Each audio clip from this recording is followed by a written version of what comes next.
let's go watch. We never actually got to watch the video of like, so anyway, does anybody remember my sorry, Foreign Affairs? Yeah, I have a subscription to Foreign Affairs. You don't need to send me the link. You can just send me the actual link to the actual article. So the thing is, Joe Biden's speech, and people can yell at me for this, was great. His speech was great. Now, was it seen by a lot of people? Probably not. I didn't even know it was happening until it was happening. So I don't know how much of an effect it would have. But the narrative he's putting out there was really, really good. Joe Biden, he hit on basically everything I wanted him to. My criticisms of it would have to be, number one, I think it would have been a great opportunity for him to declare support for legalized marijuana and then hit the Republicans on that. Number two, the one thing where he called the Republicans out for bipartisanship was gun control. And knowing that's an extremely culturally divisive issue, I think he should have concentrated on using that against the Republicans, where he would actually need Republican votes, possibly, since he can't get Joe Manchin and others to get it through, even get $15 minimum wage through and stuff like that. I think that would have been a better use of that moment. Plus, $15 minimum wage is actually more popular than a lot of the other policies. And I think it's something that would have not only pushed to $15 minimum wage, but would have shown a stark difference between the Republicans and the Democrats when it comes to the issue of $15 minimum wage, with the vast majority of American support, right? Or he could have done it on any other number of economic policies, like the Jobs Act, which, again, the vast majority of American support. I just don't know why he chose gun control for that. I also think his section on healthcare and immigration were kind of weak. Everything else, though, really great. And that's why I gave it an 8 out of 10. The 2 points removed because of the criticisms already stated. Pretty good. I think he really highlighted his policies quite well. I think the info cards that came up that gave little details about the specifics of his policies and the impact of them was good. I think him bringing up the cutting child poverty in half was good. I think him bringing up the Equality Act was good. The Voting Rights Act was good. I think the vast majority of his speech was really good, and what he hit on was good. So apparently, Senator Tim Scott, who is a Republican, responded, and this always happens when a president gives a speech, with the alternative vision of America.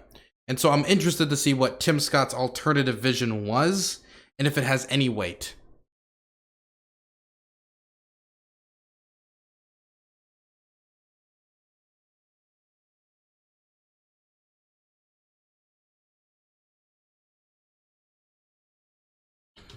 Good evening. I'm Senator Tim Scott from the great state of South Carolina. We just heard President Biden's first address to Congress. Our president seems like a good man. His speech was full of good words, but President Biden promised you a specific kind of leadership. He promised to unite a nation, to lower the temperature, to govern for all Americans, no matter how we voted. This was the pitch. You just heard it. Oh, also, Joe Biden directly calling out white supremacy and talking about trans issues. Didn't expect to see it. Was very happy to see it. Again. But our nation is starving for more than empty Also, say, we use good words. Yes, that is usually how speeches work. Good words.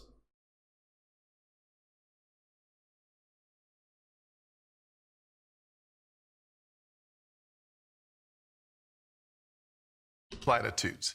We need policies and progress that brings us closer together.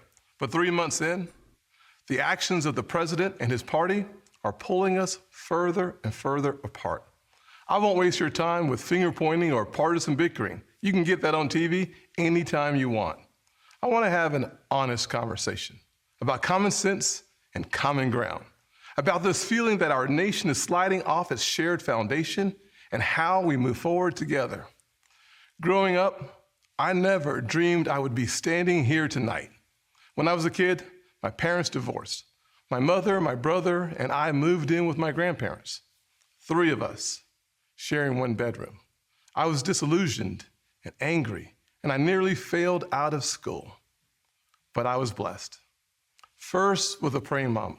And let me say this, to the single mothers out there who are working their tails off, working hard, trying to make the ends meet, wondering if it's worth it, you can bet it is.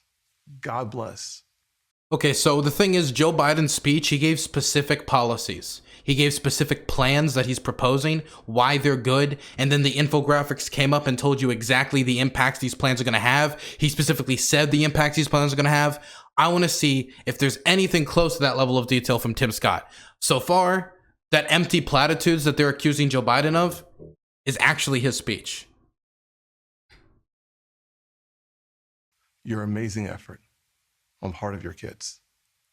I was also blessed by a Chick-fil-A operator, John Moniz, and finally with a string of opportunities that are only possible here in America.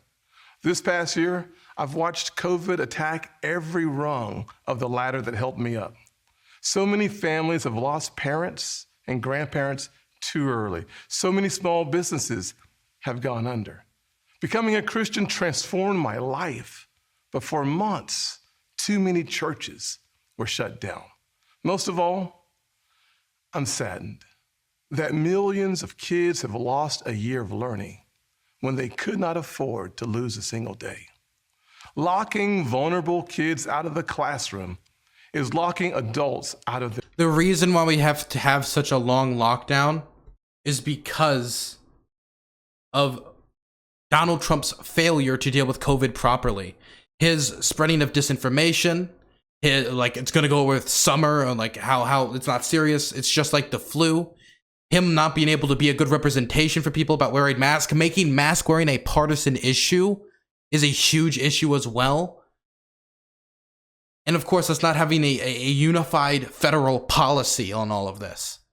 I would say that Operation Jet Speed or whatever to actually get the vaccine out there, that is a genuine success. And I will give Trump credit on that. That was good. That was a good thing he did. Operation Warp Speed. That is the only thing in the entirety of his COVID policy which I think was at all effective. Even the travel ban from China, which Democrats called racist, whatever, complain about it all you want. It literally did nothing. It did literally nothing. And the thing that gets me is it could technically buy you a little bit of time. It could.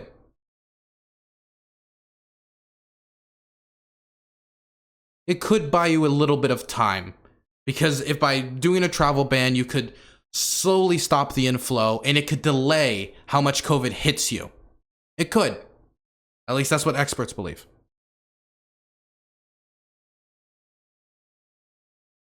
The problem is that means literally nothing if you don't use that time. And instead of using that time to get prepared, prepare PPE, and the thing is, he'll blame the PPP, the low amount of PPE we had on Obama, even though he was president for 3 years and never restored it the entirety of his time as president. Can't pin that on Obama. That's Trump's fault. Instead of doing that, he spent that time spreading disinformation. And that's what gets me. Didn't the whole world do the same policy as Warp Speed? The thing is, even if the whole world did a good policy and he did too, then he did a good policy. I'm still going to try to give him credit for it. Their future. Our public schools should have reopened months ago. And there's a lot of nations in Europe which are not getting vaccines at the same rate that we are, but I would actually attribute a lot of that to Joe Biden. Other countries did. Private and religious schools did. Science has shown for months that schools are safe. But too often, powerful grown-ups set science aside, and kids like me were left behind. The clearest case I've seen for school choice in our lifetimes, because we know that education is the closest thing to magic in America. Last year, under Republican leadership, we passed 5 bipartisan COVID packages. Congress supported our schools, our hospitals, saved our economy, and funded Operation Warp Speed, delivering vaccines in record time. All 5 bills got 90 votes in the Senate. Common sense found common ground. In February, the thing is, that's great that we got a few things through. That's wonderful. Obviously, though, with over 500,000 Americans dead, that wasn't enough. For example, if I get stabbed 20 times, You coming and giving me one piece of bandage is great. That helps a little bit. But I'm still gonna bleed out and die. It is up for you to get me a lot more to actually save my life. And with 500,000 dead Americans, Trump didn't do that. But right now, after 100 days in office, every single American, everyone watching, if you live in America, you either have a vaccine or are eligible to get a vaccine right now. All you have to do is find where a local place is to actually get a vaccine, whether that be a local pop-up spot or anywhere. The Biden administration is even doing pop-up spots. That type of interest and work to actually get the vaccine to people was not done by Trump. The vaccine and Operation Warp Speed, which was great, means nothing if it's not put in the arms of people. A vaccine is ineffective if not used by the people. So while all that stuff is wonderful, all that stuff is great for Trump there, it's worthless if it's not put in the arms of everyday Americans. February, Republicans told President Biden we wanted to keep working together to finish this fight. But Democrats wanted to go it alone. They spent almost $2 trillion on a partisan bill that the White House bragged was the most liberal bill in American history. Yes, and the thing is, what was in that bill? Checks to everyday Americans, which the Republicans fought to reduce. What else was in that bill? Tax credits for working families who are raising kids. Payments for local governments so they don't have to do shortages and they can actually spend the money to actually keep their services open so we don't have to cut ourselves into austerity. Direct investments into vaccine distribution. All things you guys wanted cuts to. Funds so schools can reopen. The schools that you're talking about or complaining that are not open, this is the plan that has money and a process for those schools to reopen. And that was the bill the Republicans voted against. Only 1% went to vaccinations, no requirement to reopen schools promptly. COVID brought Congress together 5 times. This administration pushed us apart. Another issue that should unite us is infrastructure. Republicans support everything you think of when you think of infrastructure. Roads, bridges, ports, airports. No, you don't for example, you do not support large-scale investments in environmentally friendly infrastructure. You guys had 4 years to get through an infrastructure plan. 4 years during the Trump administration to get through an infrastructure plan with Republicans. And the Democrats, even to their own damage, tried to reach across the aisle to get an infrastructure plan through and failed. Now it's Joe Biden's turn. And after 4 years of failing to get it through during the during the Trump administration and not being able to work with Democrats, now all of a sudden, now that the scepter of power has been handed over to the Democratic Party, now all of a sudden you care about infrastructure? Where was that desire for the last 4 years? Where was it? And if you want, the Democrats are proposing a pretty good and expansive infrastructure plan. Jump on board. We'd love to have you. Waterways, high-speed broadband, we're in for all of that. But again, Democrats want a partisan wish list. They won't even build bridges to build bridges. Less than 6% of the president's plan goes to roads and bridges. It's a liberal wish list of big government waste. Plus, the biggest job-killing tax hikes in a generation. Experts say when all is said and done, it would lower wages of the average American worker and shrink our economy. Tonight, we also heard about a so-called family plan, even more taxing, even more spending, to put Washington even more in the... Why is he not mentioning the fact? I have a strange feeling that maybe he doesn't completely care that much about this, but since he's like talking so much about families, what about the... Kindly review the 11 predictions from labor theory of value. We can all learn from Marx's theory. I don't, maybe at another day, but not right now. I kind of want to get through this. Maybe afterwards, who knows? The thing is, What about the tax credits to everyday families that the Republican Party, that was in this bill, by the way, that you're lambasting, that would help people recover when it comes to the financial cost of raising a child through COVID? Because we all know that COVID has come with its own unique costs to everyday Americans, not only losing their jobs. Oh, and that's another thing you guys tried to block, the extension of unemployment insurance for all the Americans who lost their job under the Trump administration because he couldn't deal with the economy under COVID after he inherited Obama's economy and then trashed it. Those tax credits are important for parents trying to recover after the financial disaster that was COVID. The middle of your life, from the cradle to college. The beauty of the American dream is that families get to define it for themselves. We should be expanding opportunities and options for all families, not throwing money at certain issues because Democrats think they know best. Infrastructure spending that shrinks our economy is not common sense. Wait, what? How is infrastructure spending going to shrink the economy? What? Infrastructure spending is one of the basic things you can do to expand the economy. What? Okay, so when you spend money on infrastructure, not only does it improve like transportation, which of course improves the economy, and improves energy production and energy consumption, and there's a million different things that it improves, but also that those large amount of money being invested into infrastructure then circles through the economy. The people who get paid for that then go out and buy groceries, they go to the dentist, they go to doctors, they buy consumer goods. And in a consumer-based economy, that money is then used to hire more people who then work at these institutions, who then do more work, and then it circles through the economy, right?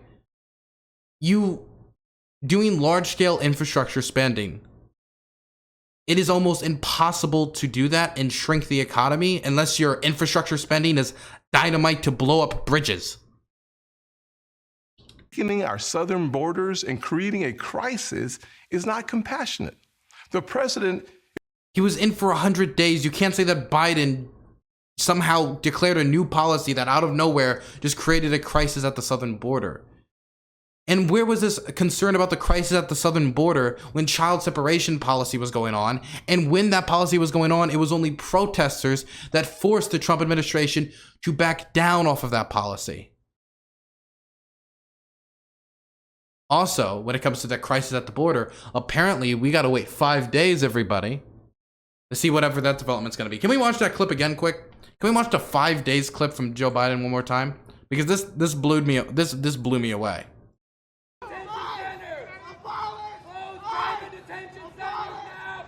I agree with you. I'm working on it, man. Give me another 5 days.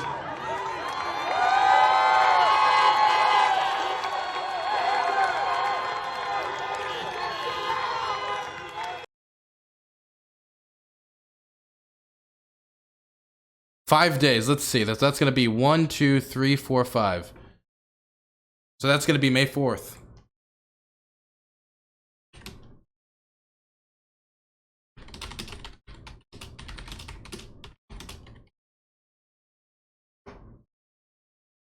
is also abandoning principles he's held for decades. Now he says your tax dollars should fund abortions. He's laying groundwork to pack the Supreme Court. Okay, neither of those things were even talked about in the speech. Why are they here in response to the speech? I don't know. But when it comes to that and his reversal on that policy, at least he's honest and was open when it comes to him reversing and accepting a better policy, when it comes to him acknowledging that reproductive care is health care. Now, when Trump reversed on Iraq, he just lies and said he never supported it. When Trump reversed on Libya, he just lies and says he never supported it. And when he reverses on any policy, he just lies and says he never supported it. Biden was open about the fact that he didn't support public funding going to that type of reproductive care. Now he's reversed on the campaign trail, and now he's president. But again, not even mentioned during the speech. Where's all this nuance and specifics that you were complaining was vacant from Joe Biden's speech. This is not common ground. Nowhere do we need common ground more desperately than in our discussions of race. I have experienced the pain of discrimination. I know what it feels like to be pulled over for no reason, to be followed around the store while I'm shopping. I remember every morning at the kitchen table, my grandfather would open the newspaper and read it, I thought. But later I realized he had never learned to read it. He just wanted to set the right example. I've also experienced a different kind of intolerance. I get called Uncle Tom and the N-word by progressives, by liberals. Just last week, a national newspaper suggested my family's poverty was actually privilege because a relative owned land generations before my time. Believe me, I know firsthand our healing is not finished. Wait, okay, I don't understand that. 2015, if him being poor, if an article said him being poor is privilege, obviously that's ridiculous. But if he inherited land, which I don't know the situation, but if he inherited land, that would be privilege. You inherited land. After the shooting of Walter Scott, I wrote a bill to fund body cameras. Last year, after the deaths of Breonna Taylor and George Floyd, I built an even bigger police reform proposal. But my Democratic colleagues blocked it. I extended an olive branch. I offered amendments, but Democrats used a filibuster to block the debate from even happening. My friends across the aisle seemed to want the issue more than they wanted a solution. But I'm still working. I'm hopeful that this will be different. When America comes together, we've made tremendous progress, but powerful forces want to pull us apart. 100 years ago, again, remember, he was complaining that Joe Biden's speech had flowery words and was void of any strong points. Just say it. Classrooms were taught the color of their skin was their most important characteristic.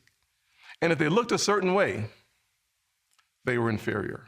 Today, kids are being taught that the color of their skin defines them again. And if they look a certain way, they're an oppressor. From colleges to corporations to... No, oh my gosh. Okay.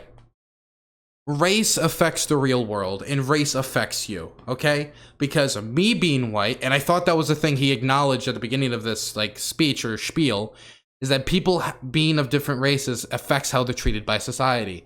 Me being white means that I'm much less likely to get pulled over by a police officer for nothing than if I'm black.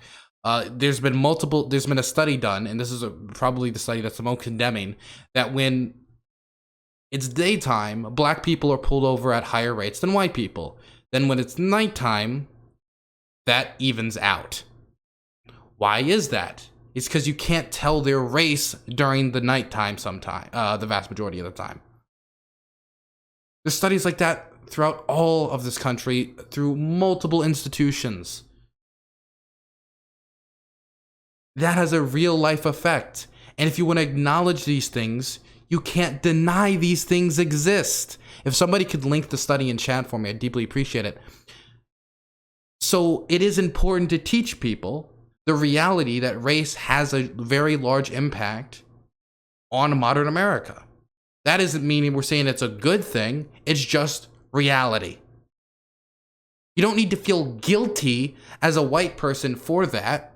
You didn't do it. I didn't pass any of these laws. I didn't pull anyone over. But that doesn't mean we should ignore it. We should address it. To our culture, people are making money and gaining power by pretending we haven't made any progress at all, by doubling down on the divisions we've worked so hard to heal. You know this stuff is wrong. Hear me clearly. America is not a racist country.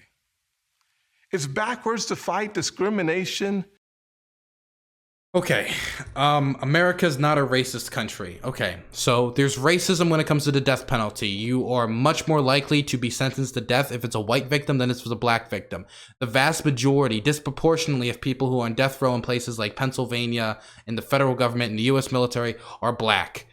You're less likely to be executed if a black person is the victim in a violent crime.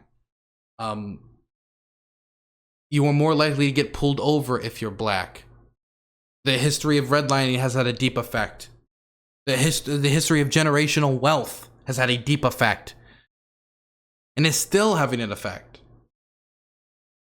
We can just look at policing. When you say America isn't a racist country, sadly, you're lying. America has always had racism be a part of it.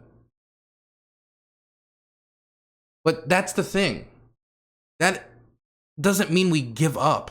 It's supposed to be the promise of America, the dream, the ideal of America that we're constantly supposed to strive for, that all men are created equal. That is something we need to strive for. The un-American thing would just pretend that everything's okay, pretend there's no racism, pretend everything's fine. But it would take brave and bold Americans to see past that and to strive towards that American ideal of all men and women are created equal. In fact, I find it would be un-American to deny that, to ignore that, to accept a comfortable lie than the uncomfortable truth. So yes, America is racist. And it's going to take extremely patriotic Americans to fight to make sure that's no longer the case and to fight for that American ideal. With different types of discrimination. And it's wrong to try to use our painful past to dishonestly shut down debates in the present. I'm an African American who's voted in the South my entire life. I take voting rights personally. Republicans support making it easier to vote. Finally, he's actually talking about something that was mentioned in the speech, the Voting Rights Act. And harder to cheat. And so do the voters. Big majorities of Americans. The thing is, though, when you make something when you do these regulations, what you end up doing is making it more difficult to vote. And the more barriers you put between people and anything, less people will vote. This is true of a great example would be merch stores on if you've ever been to any shop online. The more clicks it takes you to get to a product, the less likely you are to buy that product. I just wanted to say I appreciate you. Hey, I appreciate that, Rayla. I hope I said your name right. I'll just say Music. Thank you, Music. I really appreciate $25. It really does help me out. It really helps me out a lot, actually. The more barriers you put between anyone and anything, the less likely they are to do that thing. Not to mention, we know that these laws, these voter ID laws, have been used in a racist manner to try to stop black people from voting. You can deny it, but all we need to do is look at the North Carolina case. That went to the Supreme Court, and even though they didn't mention black people or race a single time in the bill, what they did was specifically look at lists to see who the vast majority of the people using a certain type of ID were, and if they were black, they would ban that type of ID being used. And the Supreme Court agreed with me. They said it was racist, and they deemed it unconstitutional. Yet those types of laws are still being pushed by conservatives in the Republican Party. Well, not all conservatives, because a lot of conservatives actually do respect the fact that in America, where we're supposed to be a free and fair democracy, the world's premier democracy, voting rights is actually super important. But the Republican Party in every state across this country has pushed these laws that I'm talking about. How does stopping someone from passing out bottled water at all protect democracy? What will they tell you when it comes to that Georgia law? What they will tell you is, well, look, this stops people from using these water bottles to try to, sway their vote. But then when you realize that in black and brown communities in Georgia, they actually have less polling station than in white communities. Just statistically, that's a fact. That means they have longer lines. And giving people water and food means people can actually stay in those lines longer. And so by taking that ability away, that ultimately has a disproportionate effect on the communities that have the longest lines, which just so happen to be black and brown. Is a curd. I normally don't donate to streamers, but you're a real one and I want to see your continued success. Keep fighting the good fight, man. Sierra Mine, thank you so much for the $25. I really do deeply, deeply, deeply appreciate the donation. Thank you so much. Support early voting and big majority support voter ID, including African Americans and Hispanics. Common sense makes common ground. But today, this conversation has collapsed. The state of Georgia passed a law that expands early voting, preserves no excuse mail-in voting, and despite what the president claimed, did not reduce election day hours. If you actually read this law, it's mainstream. It will be leaving out a lot of details, like, of course, the water bottle provision that I talked about. That is something that, of course, doesn't get brought up much by the Republican Party because it shows very clearly that part of the intent of this bill is to just get less people out to the polls. And the thing is, what was this bill done in response to? This bill, the thing is, when you propose laws and pass laws, they're usually to solve issues, tackle problems, make things better.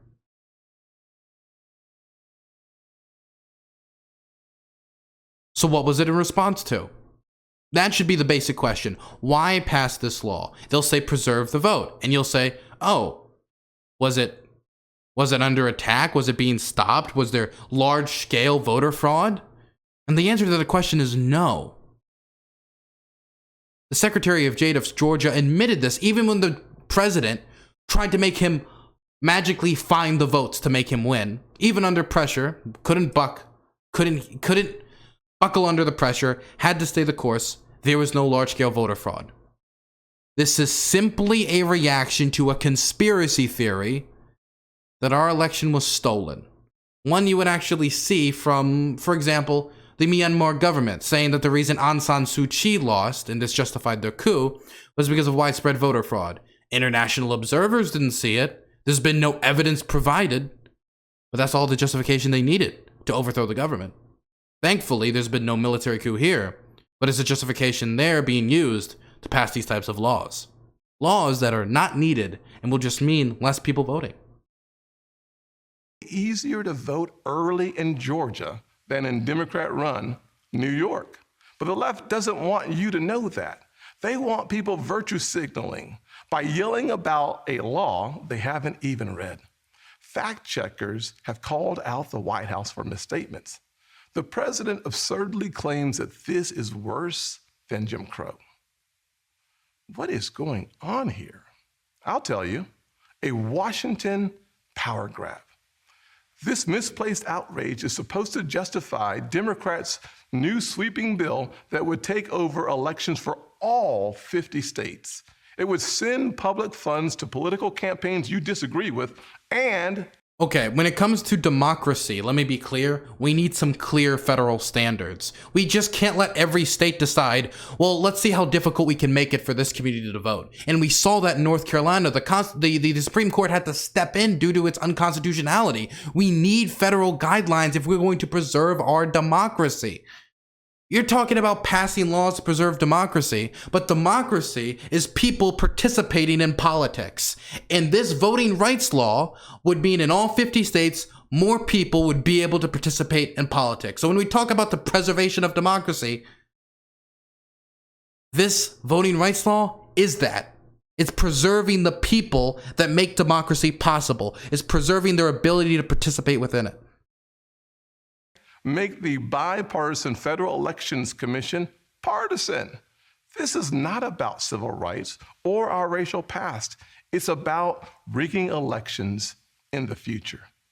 And no, the same filibuster that President Obama and President Biden praised when they were senators, the same filibuster that the Democrats used to kill my police reform bill last year, has not suddenly become a racist relic just because the shoe is now on the other foot.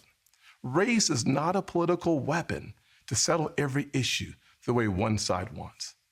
It's far too important. This should be a joyful springtime for our nation. This administration inherited a tide that had already turned. The coronavirus is on the run. Thanks to Operation Warp Speed and the Trump administration, our country is flooded with safe and effective vaccines. Thanks to our bipartisan work last year, job openings are rebounding. So why do we feel so divided? Anxious. A nation with so much cause for hope should not feel so heavy laden. A president who promised to bring us together. What gets me, right, is this guy, again, at the beginning of this speech, complained so much about the flowery words, the empty platitudes, a bunch of good words from Biden. And half of this speech has been nothing but empty platitudes with no specific policy proposal, no statistics, no data, nothing of that. There's a few policy proposals, but the real meat of the stuff that was popping up on the screen when you were watching Biden's speech, not only him bringing out the data about, hey, we're going to be cutting child poverty in half with this legislation. No. And that's on top of the data that was coming up on the screen. That isn't happening here. What's happening here is he's just pumping us full of empty platitudes after complaining about us talking about the fact that legislation was prompted by conspiracy theory and does not help preserve democracy.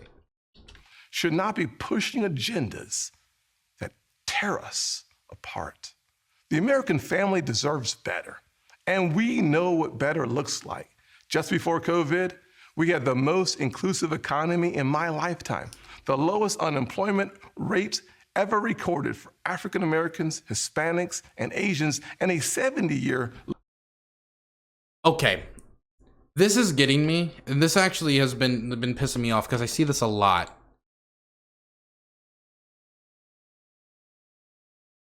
Why is it every single time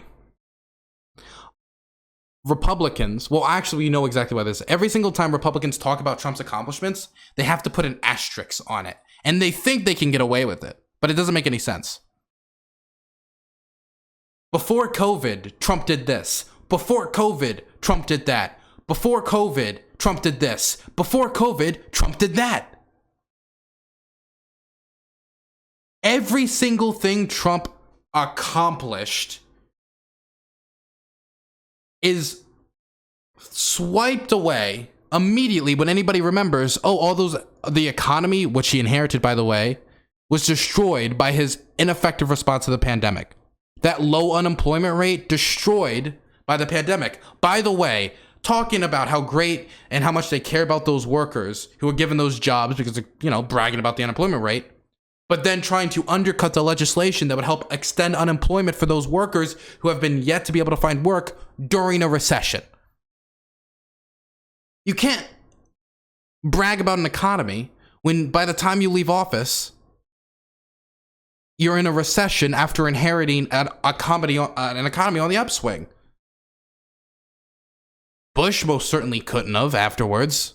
And we can't let Trump do the same thing. So every single time they try to put that asterisk there, call it out. Why you got to say pre-pandemic? That had a real effect. You can say it's a once-in-a-lifetime environment, but it's the president's job to deal with disasters. And you know what? He messed up a lot when it came to dealing with this disaster. It would have made the economy recover faster. That would have been people got back to work faster. You got to call that out. Low nearly for women. Wages were growing faster at the bottom than at the top. The bottom 25% saw their wages go. You can't try to play the populist like, oh, look at us. We were fighting the 1% when Trump's tax cuts, 80 to 90% of its benefits went to the top 1%. And those were the permanent parts of the tax cuts, or the tax cuts for working people were temporary. You cannot try to play that populist game here. I'm sorry. No, it's just not going to work. Go up faster than the top 25%. That happened because Republicans focused on expanding opportunity for all Americans. In addition to that, we passed opportunity zones, criminal justice reform, and permanent funding for historically black colleges and universities for the first time ever. We fought the drug epidemic, rebuilt our military, and cut taxes for working families and single moms like the one that raised me. Our best future will not come from Washington schemes or socialist dreams. It will come from you, the American people. See, oh, we hate all this vague nonsense. We don't need the socialism and the this and the that. The American people shall deliver us to this new future of a grand world.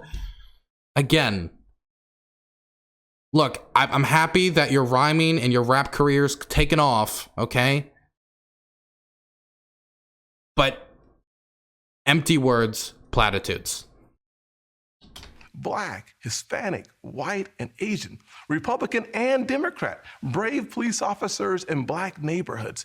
We are not. By the way, adversaries. you can call Biden a lot of things, but Biden was a senator during the Cold War. We do all know this, right? Like, does everybody remember that? I'm pretty sure he was a senator during the Cold War. Am I wrong about that? Am I wrong about that? Was he a senator before the Soviet Union collapsed? He was.